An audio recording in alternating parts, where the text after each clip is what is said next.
পারছে না। তাহলে শোনো, এত দুঃখী হওয়ার কিছু নাই, ডিপ্রেশনে যাওয়ার কিছু নাই। তুমি বুঝে নিবা যে তোমার স্বামী চাচ্ছে তুমি নিজে পুরো পরিবারকে সোজা করো। সে চুপ থেকে এটাই প্রমাণ করতে চাচ্ছে যে তুমি লড়তে শেখো। কতদিন আর স্বামীকে বলবে আমার পক্ষ হয়ে কথা বলো, আমার পক্ষ হয়ে কথা বলো, আমার অবস্থান শক্ত করো সংসারে। ঠিক আছে?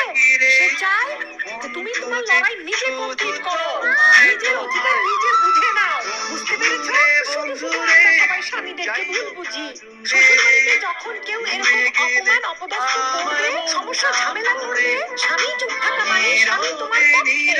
সে চাচ্ছে তুমি আত্মনির্ভরশীল হও, নিজের অপমানের জবাব নিজে দাও, নিজের সমস্যা নিজেই সমাধান করো। তার পরিবারকে তুমি একদম সোজা করে ফেলো, একদম জাতে তুলে ফেলো। শোনো বোন, আজকে তুমি সত্যি সত্যি করে বলবা আমারে বিয়ে করছিলা কেন? আমি তো বিয়ে করতে চাইনি, মা আমাকে বলে বিয়ে দিয়েছে, বলতে বিয়ের পরে ভালো হয়ে যাবে। তাহলে ছোট একটা ছেলেকে ভালো করার জন্য একটা মেয়েই যথেষ্ট। তা জানি না, তবে মা এখন বলে বিয়ের আগেই আমার ছেলে ভালো ছিল। কেউ যদি আমাকে পছন্দ না করে না করুক। আমি কি কোনো ইলেকশনে দাঁড়াচ্ছি নাকি যে সবার আমাকেই পছন্দ করতে হবে? ঠান্ডা অনেক পড়ছে। এই টুম্পা, কই তুমি? এদিকে একটু আসো না। এই নাও গরম গরম চা খাও, শরীর গরম হয়ে যাবে। তোমার ভালোবাসা দেখলে মাঝে মাঝে মন চায় তোমার জন্য তাজমহল তৈরি করি। থাক কইছে, তাজমহল বানাতে হবে না, রান্নাঘরে থালা বাসন যা আছে ওগুলো ধুয়ে দিলেই হবে। বিয়ের আগে কত ভ্যালেন্টাইনকে পালন করছি, সেই ভালোবাসা তোমার কই গেছে? ইতিহাস গাইতে থাকো, স্বামী স্ত্রীর ভালোবাসার কোনো গল্প খুঁজে পাবা না। মমতাজকে ভালোবেসে শাহজাহান তাজমহল বানাইছে, তারা কি স্বামী স্ত্রী ছিল না? মমতাজ মরার পরে শাহজাহান তাজমহল বানাইছে, স্বামী স্ত্রী থাকা অবস্থায় বানাইছে।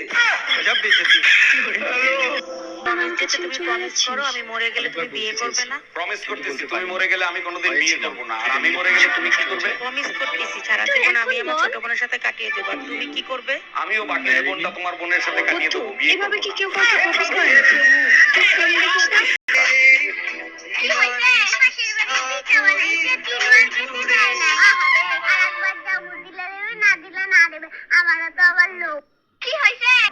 আর এখন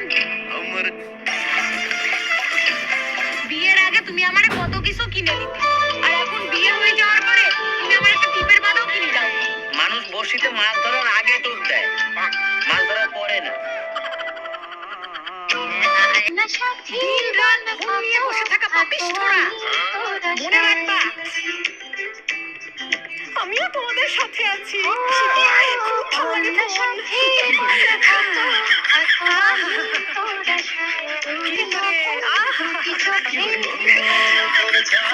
থাকলে কি হয়? বলে কাল স্কুলে আসোনি কেন? কেন ম্যাম, কাল যারা এসেছিল তারা কি সব ডক্টর ইঞ্জিনিয়ার হয়ে গেছে? তোমার আম্মু বলছিল তোমার নাকি বড় হয়ে রোলস রয়েস কেনার শখ। ইয়া ম্যাম, পড়ালেখার যে ছিরি, রোলস রয়েস কেন, ঠেলা গাড়িও জুটবে না। যখন পড়ালেখায় ভালো হবে তখনই না রোলস রয়েস চড়তে পারবে। তো ম্যাম, আপনি লেখাপড়ায় কেমন ছিলেন? পুরো ক্লাসের টপার ছিলাম, টপার, বুঝেছো?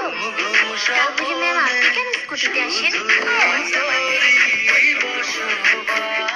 কাল স্কুলে আসোনি না, এই ছোট আজকের পর থেকে আর কোনো ফকিরে খাইতেই দেবো না। আরে বাবা, এত রাগ হইলে চলে? কি হয়েছে আমারে বলো। কালকে এক ফকিরে খাইতে দিয়েছিলাম, সে আজকে আমার একটা বই এনে দিছে, কিসের বই এনেছে? রান্না শেখার বই। তুমিও খারাপ হয়ে যাও। পরিস্থিতি যেমনই হোক না কেন, ভেঙে পড়বেন না, ঘুমিয়ে পড়বেন। তোমার নাম কি? আমার নাম সঙ্গীতা মন্ডল। আচ্ছা, তুমি কতদূর পড়াশোনা করেছো? আমি এইচএস পাস করেছি। মা, তুমি গালাগালি পারো না তো? সুখ সুখাবে বলেন না, আমি এসব বালের কথা মুখেও আনি না।